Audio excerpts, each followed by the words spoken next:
नमस्कार, मेरा नाम है शिवानी ठाकुर और आप देख रहे हैं क्रिप्टो लाइव। अब तक आप देख रहे थे मार्केट लाइव और अब चलते हैं क्रिप्टो के सफर पे। क्रिप्टो लाइव फाउंडर इंडिया की एक खास पेशकश है जिसके जरिए हम आप तक क्रिप्टो से जुड़ी हर जरूरी जानकारी पहुंचाना चाहते हैं ताकि हमारी जो ऑडियंस है, हमारे जो दर्शक हैं, वो केवल ट्रेडिशनल इन्वेस्टमेंट या ट्रेडिंग मेथड्स तक सीमित ना रहें और देश विदेश में क्या चल रहा है, किस तरीके से लोग फाइनेंशियल प्लानिंग कर रहे हैं, इन्वेस्टमेंट कर रहे हैं, उन सभी चीजों से आप अवगत रहें। क्रिप्टो लाइव ये जो हमारा शो है, इसे आप तक पहुंचाने में हमारी मदद करता है देश का सबसे बड़ा क्रिप्टो एक्सचेंज CoinDCX। उनकी मदद से ये शो आप तक लाते हैं, जोड़ते हैं आपको अलग अलग क्रिप्टो एक्सपर्ट से ताकि आप जान सके उनसे क्रिप्टो जगत के कुछ इनसाइट्स। आज के इस एपिसोड में जुड़ेंगे हम पूनम सिंह से, जो पैसा रोज की फाउंडर हैं। एक फाइनेंशियल प्लेटफॉर्म, फाइनेंशियल लिटरेसी को बढ़ावा देने के लिए एक प्लेटफॉर्म को बिल्ड कर रही हैं। इनसे हमें ये सीखने को मिलता है कि फाइनेंस या फिर फाइनेंशियल प्लानिंग, ये सारे टॉपिक्स केवल मर्दों के लिए नहीं है और महिलाओं को भी ज्यादा से ज्यादा जागरूक होना चाहिए, ज्यादा से ज्यादा उन्हें समझना चाहिए कि किस तरीके से वो जो कमा रही हैं, जो सेव कर रही हैं, उसे किस तरीके से वो इन्वेस्ट कर सकती हैं। पूनम मैम स्टॉक मार्केट भी जानती हैं, साथ साथ में क्रिप्टो की भी एक्सपर्ट हैं। पिछली बार इनके साथ जब हम जुड़े थे तो हमने बात की थी डोज कॉइन पर, जाना था इनसे कि उसके फंडामेंटल्स कैसे हैं, किस तरीके से उसमें ट्रेड कर सकते हैं और लॉन्ग टर्म उसमें ट्रेड किया जा सकता है, इन्वेस्ट किया जा सकता है या शॉर्ट टर्म के लिए। तो आज भी एक ऐसे ही कॉइन पे बात करने जा रहे हैं हम। आज हम बात करेंगे मैटिक पर। 2017 में ये लॉन्च हुआ था और अभी हाल फिलहाल जब बिलियनियर मार्क क्यूबन ने इसमें इन्वेस्ट किया, जब अपने पोर्टफोलियो में उन्होंने इस भारतीय कॉइन को शामिल किया, तो ये बहुत सुर्खियों में था। तो आज इसी कॉइन पे बात करेंगे मैम से और जानेंगे उनसे इसके फंडामेंटल्स क्या है, इसके पीछे की ब्लॉकचेन कितनी स्ट्रांग है और इसमें निवेश करने का कितना फायदा है, क्या रिस्क है। पूनम मैम, बहुत स्वागत है आपका आज के शो में। Thank you so much Shivani, how are you? Ma'am मैं बहुत बढ़िया हूँ, उम्मीद करती हूँ कि आप भी एकदम ठीक होंगे। चलिए शुरू करते हैं आज के शो को। पहला सवाल, जो सबसे बेसिक सवाल मैं हमेशा आपसे करती हूँ, फंडामेंटल्स क्या है मैटिक्स के? सो ऑल दोज जो मैटिक में इन्वेस्ट करना चाहते हैं और समझना चाहते हैं, मैटिक को समझने के लिए सबसे आसान तरीका ये है कि जो हमारे ट्रेडिशनल बैंकिंग सिस्टम है उससे मैं एक एग्जांपल देके समझाती हूँ कि जैसे हमारे जो बैंक्स हैं, ICICI, yes bank, axis bank, जो मेन बैंकिंग फंक्शंस को ऑपरेट करते हैं, जैसे हमारा मनी डिपॉजिट हम वहाँ करते हैं, एफडीज, लोन लेना, बट हमारे जो day to day financial transactions हैं उनका यूज हम जैसे पेमेंट, अभी पेमेंट सेटलमेंट बैंक्स आ गए हैं या पेमेंट ऑप्शंस आ गए हैं, जैसे कि पेटीएम है, फोन पे है। तो पेटीएम और फोन पे ट्रेडिशनल बैंक्स तो नहीं है आईसीआईसीआई या एक्सिस बैंक की तरह, लेकिन कहीं ना कहीं ये जो पेमेंट सेटलमेंट ऑप्शंस हैं उन्होंने हमारे जो बैंक्स का लोड कम कर दिया है। सिमिलरली जो मैटिक है वो ट्रेडिशनल बेसिकली इथेरियम का एक जो प्रॉब्लम्स थे, इथेरियम में स्केलेबिलिटी और इंटरऑपरेबिलिटी में हेल्प करने के लिए मैटिक को इंट्रोड्यूस किया गया। Matic basically is a layer 2 solution for Ethereum. Ethereum, जैसे मैंने प्रीवियस एपिसोड्स में बताया था कि it is a protocol which is helping us, जिस पर हम डिसेंट्रलाइज ऐप बना सकें।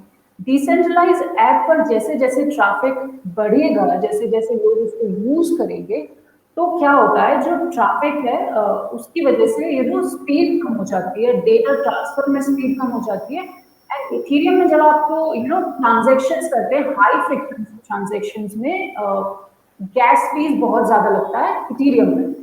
तो ये हाई जो ट्रांजेक्शन्स हैं उनको लेयर 2 सॉल्यूशन मैटिक प्रोवाइड कर रहा है। मैटिक को यूज करने से faster transactions, low gas fees and Ethereum की जो सिक्योरिटी है वही मैटिक भी प्रोवाइड कर रहा है। तो जो भी पॉजिटिव है इथेरियम का, we are getting with the help of Matic. साथ साथ इथेरियम की जो प्रॉब्लम्स है उसको भी मैटिक ने सॉल्व किया।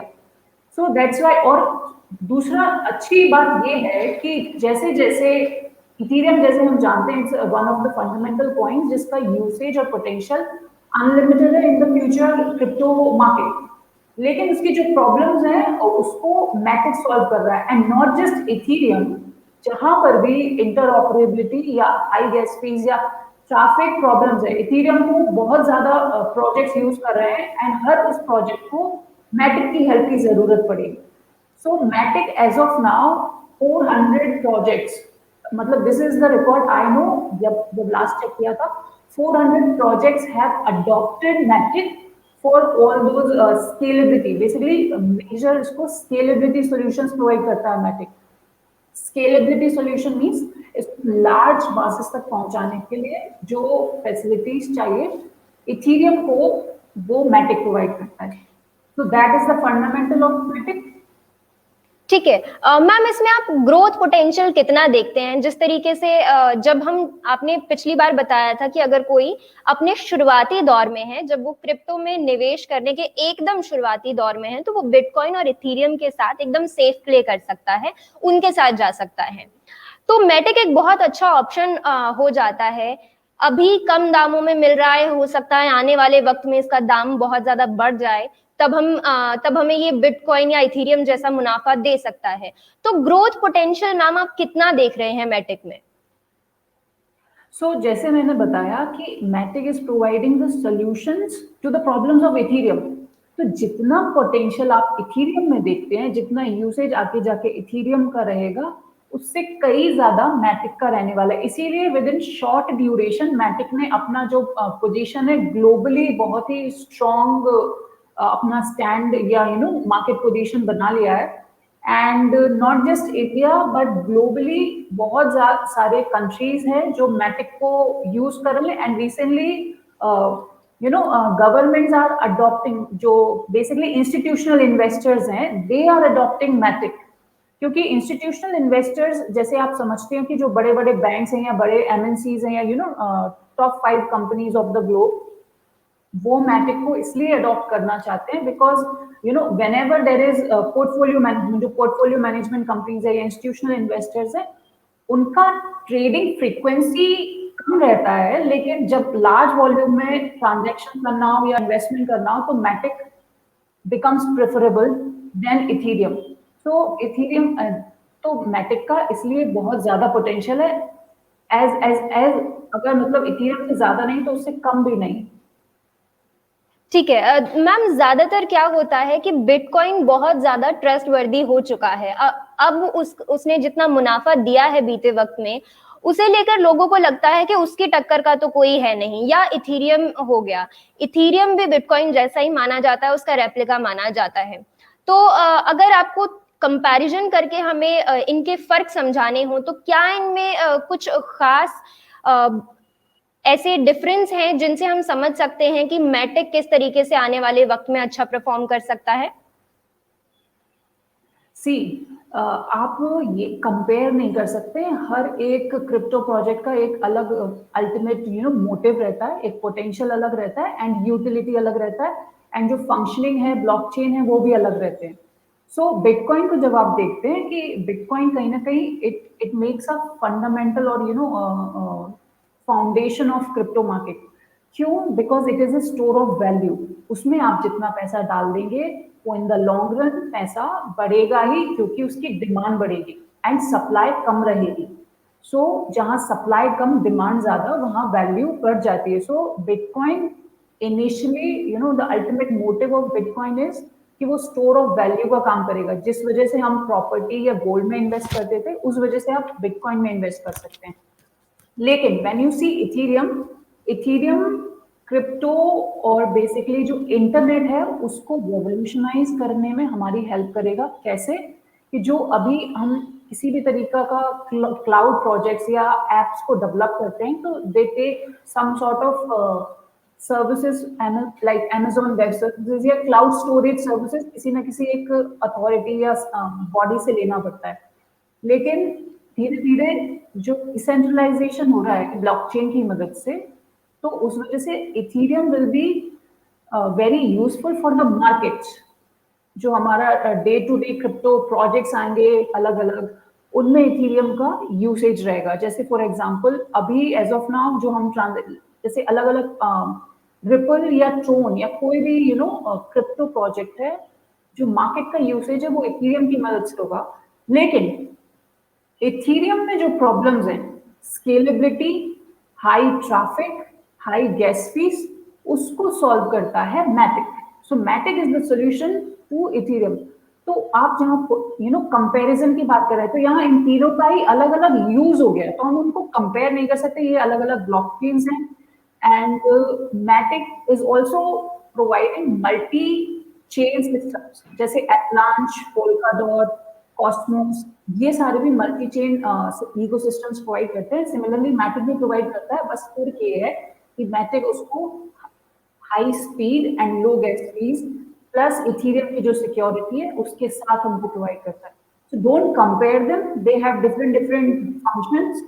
And talking about market potential, so it is having market potential in the future. And आपने देखा होगा कि इसके प्राइसेस 2.4 तक पहुंच गए थे। एज ऑफ नाउ अभी $1.12 पर है। सो अभी पिछले 2 हफ्ते से वी आर सीइंग कि second quarter of the year में अभी मार्केट रिवाइव हो रहा है, ग्रोथ देखने को मिल रही है सारे कॉइन्स में। तो अगर आप मैटिक को अभी बाय करते हैं तो you can expect 100% returns in the upcoming months. ठीक है, यानी कि मार्केट जो है धीरे धीरे अपने आप को रिवाइव कर रहा है, और अभी हम जितना भी इन्वेस्ट करेंगे, चाहे बिटकॉइन हो, इथीरियम या मैटिक, आने वाले वक्त में उसका हमें प्रॉफिट मिलने के चांसेस है, ऐसा मैम का कहना है। साथ ही साथ मैम ने बहुत अच्छे तरीके से हमें ये भी क्लियर कर दिया है कि जरूरी नहीं है कि हम सभी कॉइन्स को लेकर उन्हें एक ही लकीर के ऊपर कंपेयर करना शुरू करें। सब अलग अलग प्रॉब्लम्स को सॉल्व करते हैं, अलग अलग पर्पस को सर्व करते हैं, तो सबका एक अपना ब्लॉकचेन है, सबका अपना एक बैकग्राउंड है, फंडामेंटल्स अलग हैं, उसके साथ वो काम कर रहे हैं। उसी तरीके से मैटिक भी है, वो अपने हिसाब से काम कर रहा है। इथीरियम में जो प्रॉब्लम्स हैं उनको ये कॉइन जो है वो सॉल्व कर रहा है, और आने वाले वक्त में ग्रोथ पोटेंशियल भी अच्छा रखता है। तो मैम यहाँ पे एक सवाल आता है कि मान लीजिए मुझे बिटकॉइन, इथीरियम और मैटिक में निवेश करना है, तो क्या रेशो में रख सकती हूँ इन तीनों में? आप बिटकॉइन इज बेसिकली उसका जो प्राइस राइज है वो बहुत ज्यादा होने वाला है। तो इन द लॉन्ग रन अगर आपको अपनी जो कैपिटल है उसको स्टोर करके रखना है, एंड लॉन्ग टर्म में like as a retirement fund कहीं ऑप्शन आपको इन्वेस्ट करना है, तो टेक 50% इनटू बिटकॉइन। देन उसका बाद में you can divide the rest of the 50% in Ethereum and Matic. बाकी मैं ये नहीं कहूंगी कि सिर्फ ये तीन ही आपके क्रिप्टो जो पोर्टफोलियो उसमें रहे, बिकॉज उसके इन तीन के अलावा भी और भी सारे क्रिप्टो प्रोजेक्ट्स हैं का पोटेंशियल है इन द फ्यूचर, जैसे Sol, even BNB and Avalanche and और भी प्रोजेक्ट्स हैं जिनमें आप इन्वेस्ट कर सकते हैं। तो लेकिन अगर आप इन तीन की बात करें तो इन्वेस्ट 50% इन बिटकॉइन, फिर बाकी 25 इथीरियम या मैटिक में डाल सकते हैं, या 30 into Ethereum and then 20 into Matic. ठीक है, यानी कि जरूरी नहीं है जो कॉइन अभी हाइप में है, जिसका बहुत आपने नाम सुन लिया है, सिर्फ उसी में इन्वेस्ट करने के चांसेस हैं आपके लिए। आप रिसर्च वर्क कर सकते हैं, ग्रोथ पोटेंशियल ढूंढ सकते हैं बाकी कॉइन्स में, और उसके अकॉर्डिंगली आप इन्वेस्ट कर सकते हैं। जिस तरीके से स्टॉक्स में होता है, जहां पे आप पेनी स्टॉक्स ढूंढते हैं जो अभी आप सस्ते दामों में खरीद लेते हैं, आगे चल के उनका जो रिटर्न है या प्रॉफिट देने की पोटेंशियल है, कैपेबिलिटी है, वो अच्छी खासी होती है। इसी तरीके से कॉइन्स भी काम करते हैं। अगर स्ट्रॉन्ग फंडामेंटल पर एक कॉइन बनाया गया है तो वो आगे चल के मुनाफा दे सकता है, तो आप अपने पोर्टफोलियो को डाइवर्सिफाई कर सकते हैं। मैम, जब पोर्टफोलियो डाइवर्सिफिकेशन की बात आती है तो हमें किस स्टेज पे जाके कितने वक्त के बाद पोर्टफोलियो को डाइवर्सिफाई करने का सोचना चाहिए? यानी कि अभी मान लीजिए मैंने अभी निवेश करना शुरू किया है क्रिप्टो में, तो आज से 1 साल बाद, 2 साल बाद मैं अपना पोर्टफोलियो बनाना शुरू कर सकती हूँ, और इनिशियल स्टेज पे जब मैं बहुत कम अमाउंट इन्वेस्ट कर रही हूँ तब सिर्फ स्ट्रॉन्ग कॉइन्स में इन्वेस्ट करूँ, ऐसा कोई भी सजेशन होगा आपका, या कोई भी टिप आप शेयर करना चाहें? जब भी डाइवर्सिफिकेशन की बात आती है वो इसीलिए किया जाता है ताकि कोई एक प्रोजेक्ट या कोई एक सेक्टर अगर by chance because of market conditions या रूल्स एंड रेगुलेशंस की वजह से प्राइस में डिक्रीज आता है, तो आपका जो ओवरऑल पोर्टफोलियो उस पर फर्क ना पड़े, इस वजह से हम इंडेक्स फंड में भी इन्वेस्ट करते हैं। तो जब जब भी अगर डाइवर्सिफिकेशन इसीलिए अच्छा होता है, और उसको फर्स्ट जो इनिशियल टाइम है आप उसी में इनिशियल इन्वेस्टमेंट पीरियड होता है, तब से ही आप डाइवर्सिफिकेशन शुरू कर सकते हैं।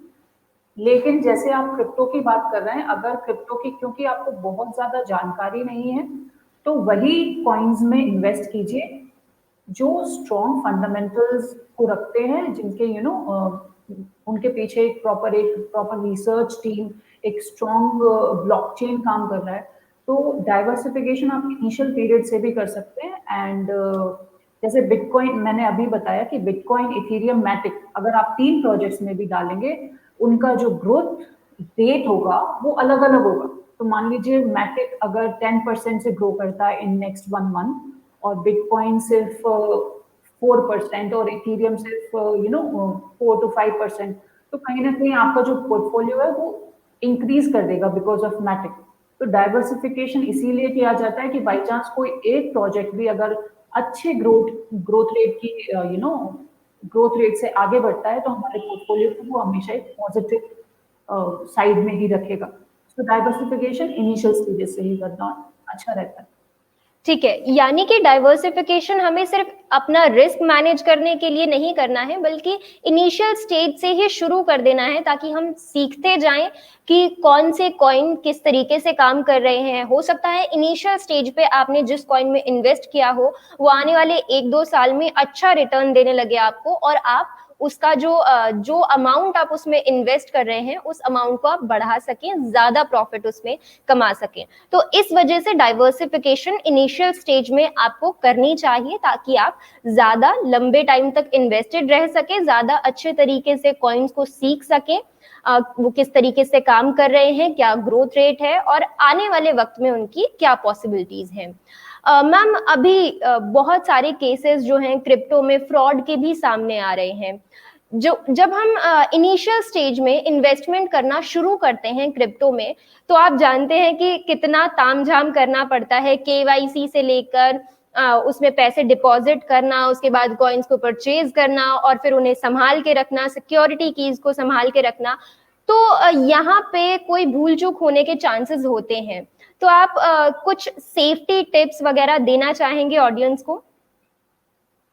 क्रिप्टो में एक्चुअली इन्वेस्ट करना काफी आसान है, अगर आप बस बेसिक जो भी एक्सचेंज से खरीद रहे हैं उसको यूज करना अच्छे से समझ लें। तो जो फ्रॉड के केसेस जनरली क्रिप्टो मार्केट में आ रहे हैं, वो उन केसेस में है जहां पे कोई भी एक रैंडम व्यक्ति आपको एक लालच देता है कि आपका जो भी कैपिटल है उसको डबल कर दिया जाएगा, या फिर आपको ये ड्रॉप, किसी भी टोकन का ड्रॉप आ रहा है तो you can invest in that, या फिर आप मुझे अपने कीज, प्राइवेट कीज को शेयर कर दीजिए अगर आपने मनी वॉलेट में रखा है। तो तो लोग क्या है, क्योंकि टेक्निकल नॉलेज नहीं है और क्योंकि इंडस्ट्री नई है, तो किसी पर भी वो ट्रस्ट कर लेते हैं। उनको लगता है कि जो भी व्यक्ति है वो अगर ऑफर कर रहा है तो शायद वो सही होगा। लेकिन आपको ये चीज, जो भी लोग क्रिप्टो में नए हैं, उनको ये समझना जरूरी है कि आप जिस एक्सचेंज से बाय कर रहे हैं या तो आप उसी में रखिए। बाकी जनरली ऐसा कहा जाता है कि अगर लार्ज इन्वेस्टमेंट है तो आप एक्सचेंज से निकाल के, डिफरेंट डिफरेंट वॉलेट्स रहते हैं, crypto wallets, software as well as hardware. अगर स्मॉल अमाउंट है तो आप एक सेपरेट वॉलेट यूज कर सकते हैं, जिसमें आप अपना जो भी इन्वेस्टमेंट है उसको ट्रांसफर कर सकते हैं। बस आपको कोई केवाईसी अभी तो नहीं करना है, सिर्फ आपको एक प्राइवेट की दी जाएगी। प्राइवेट की बेसिकली 12 शब्दों का एक फ्रेज रहता है, जो आप कहीं भी अपने एक प्रॉपर व्यवस्थित जगह पर अपने जो कीज है उनको लिख कर सेव कर सकते हैं, और उसको कभी भी किसी भी अनजान व्यक्ति से शेयर नहीं करना है, जहां पर वो आपको, जो आपका वॉलेट है उसको रिस्क में डाल सकता है। तो फ्रॉड से बचने का बड़े आसान तरीके हैं। अपना पैसा अपने कंट्रोल में रखिए, अपने पासवर्ड्स किसी के साथ शेयर मत कीजिए, एंड किसी भी तरीके के लालच पे बताइए, अगर ट्विटर पे आपसे कोई व्यक्ति आपको मैसेज कर रहा है कि आपका पैसा डबल कर सकते हैं आपके और ट्रेडिंग या किसी भी तरीके का, अगर इस तरीके का ऑप्शन दे रहा है, बिकॉज चाहे क्रिप्टो हो या स्टॉक मार्केट है, पैसा डबल करने वाले जनरली फ्रॉडस्टर्स ही होते हैं। तो इस तरीके के लालच में ना आए, अपने पासवर्ड सेव करके रखें, कोई प्रॉब्लम नहीं होगी। ठीक है, यानी कि बहुत सिंपल तरीका है, ज़्यादा हमें इसे कॉम्प्लिकेटेड नहीं बनाना है, अपने पासवर्ड्स को अपने तक संभाल के रखना है प्रॉपर तरीके से, और लालच नहीं करना है कि हम किसी और की मदद लेके इन्वेस्ट करेंगे तो शायद हम ज़्यादा प्रॉफिट कमा पाएँ, कोई ब्रोकर हो गया या किसी भी ऐसे चक्रों में नहीं पड़ना है। और जितनी आपको नॉलेज है, आप एक्सपर्ट्स की एडवाइस ज़रूर लीजिए, उस पे रिसर्च वर्क कीजिए और उसके बाद ही आप अपनी इन्वेस्टमेंट करें क्रिप्टो में, बिना डरे, बिना किसी झिझक के।